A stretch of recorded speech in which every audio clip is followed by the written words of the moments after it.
Mesdames et messieurs, la situation de crise au Moyen-Orient, en particulier en Irak, en Syrie, en Libye et au Yémen, ainsi que le blocage des élections présidentielles libanaises depuis mai 2014 et le grand retour de l'Iran au sein de la communauté internationale sont des évolutions qui nous incitent à nous interroger sur la nature des relations entre l'Iran et ses voisins du Golfe Persique. Le Proche et Moyen-Orient sont entrés dans une phase de mutation et de recomposition profonde qu'il serait superficiel et dangereux de réduire à un conflit entre sunnites et chiites. L'animosité entre l'Arabie saoudite et l'Iran se traduit notamment en Syrie, au Yémen et en Irak. Ces deux puissances s'accusent mutuellement en cherchant à élargir leur influence. Une question se pose. La détérioration des relations entre l'Iran et les pays arabes est-elle le résultat de l'émergence de l'Iran comme puissance régionale ou puise-t-elle sa source ailleurs? Pour répondre à cette question, il faut tout d'abord se demander à quel point les pays arabes agissent-ils de manière indépendante. Ensuite, il faut aussi se demander si leurs actions sont destinées à préserver leurs propres intérêts nationaux ou sont plutôt dictées par d'autres motifs. Enfin, une dernière question. Comment doit réagir l'Iran pour répondre à ses propres intérêts nationaux dans un monde caractérisé par des rivalités et par l'instabilité? La détérioration des relations entre le monde arabe et l'Iran est en grande partie due à la position géopolitique et géostratégique du Golfe Persique. Car le pays qui dominerait la région du Golfe Persique aura la possibilité et la capacité d'influencer le monde. La question de la sécurité et de la paix durable dans la région du Golfe Persique et dans les États arabes devient alors abordable. Une autre considération est la diversité des acteurs, alors qu'il est clair qu'un vide au pouvoir permet à d'autres acteurs de s'imposer. Ce phénomène n'est pas nouveau.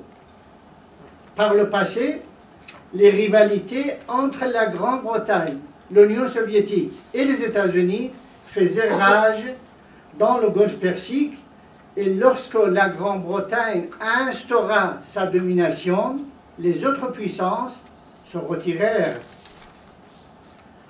Lorsqu'en 1968, le gouvernement britannique a évacué ses forces du Golfe Persique, de la mer d'Oman, de l'océan Indien et de la mer Rouge, une situation de vide a succédé et a conduit à l'apparition d'autres acteurs qui voulaient remplacer la Grande-Bretagne, ce qui a favorisé des rivalités de pouvoir.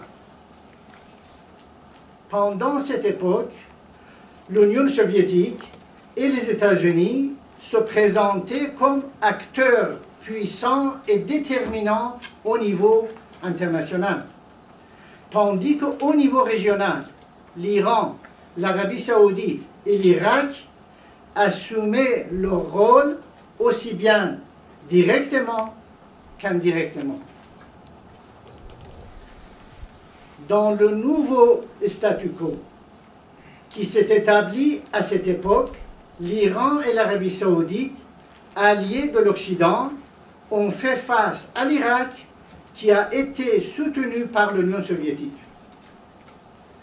Cette rivalité s'est poursuivie jusqu'en 1975, jusqu'à ce que l'Iran devienne la première puissance régionale. La révolution islamique en Iran a provoqué un nouveau vide dans la région, auquel sont venus s'ajouter d'autres événements. La guerre Iran-Irak. La bataille des tankers fut le prétexte pour la pénétration et la présence des forces étrangères dans la région afin d'y assurer la sécurité d'approvisionnement. L'occupation du Koweït par l'Irak et le changement de position des autres pays de la région à l'égard de l'Iran furent d'autres éléments qui peuvent nous aider à comprendre les relations et les raisons de la détérioration des relations entre l'Iran et le monde arabe.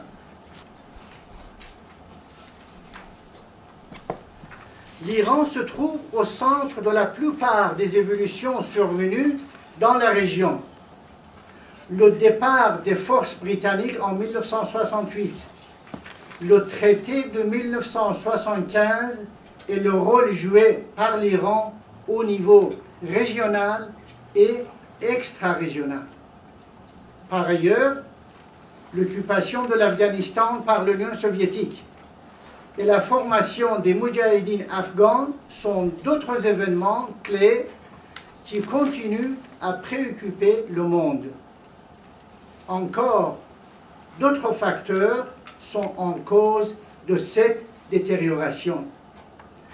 L'occupation de l'ambassade des États-Unis, l'agression du régime baathiste irakien contre l'Iran, la présence des forces étrangères dans la région, l'acceptation de la résolution 598, l'agression de l'Irak contre le Koweït, la libération du Koweït par les forces de coalition jusqu'à la désintégration de l'Union soviétique en 1991 et la disparition de systèmes bipolaires dans le monde.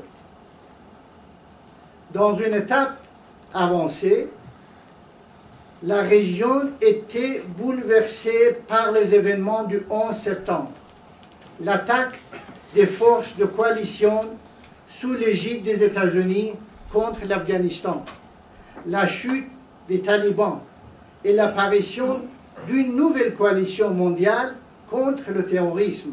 Enfin, les soulèvements populaires arabes et l'émergence récente de l'extrémisme religieux. Dans ces conditions-là, reprenons la question. Est-ce que l'Iran peut établir des relations stables avec ses voisins arabes? Il existe plusieurs dimensions à notre question. La première considère que compte tenu de la diplomatie, de la dépendance des pays arabes, à l'exception de quelques-uns, à l'égard des États-Unis et de l'Occident, on ne pouvait espérer une amélioration des relations tant que l'Iran ne réussissait pas à normaliser ses relations avec l'Occident. La deuxième considère que l'Iran ne peut développer ses relations avec les États arabes sauf si il deviendra une réelle et grande puissance régionale dans les domaines politiques, militaires et économiques. Ce qui conduira les pays arabes à améliorer de bon gré leurs relations avec l'Iran. Une troisième affirme que compte tenu de la permanence des tensions entre l'Iran et les pays arabes, l'établissement d'une relation stable devient irréalisable.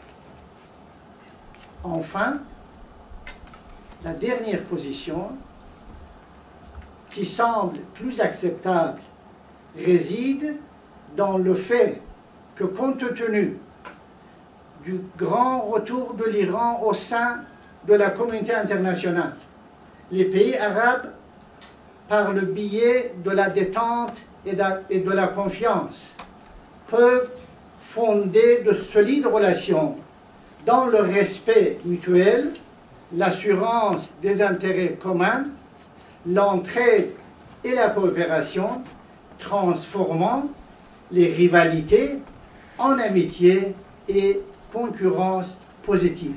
Je vous remercie de votre attention.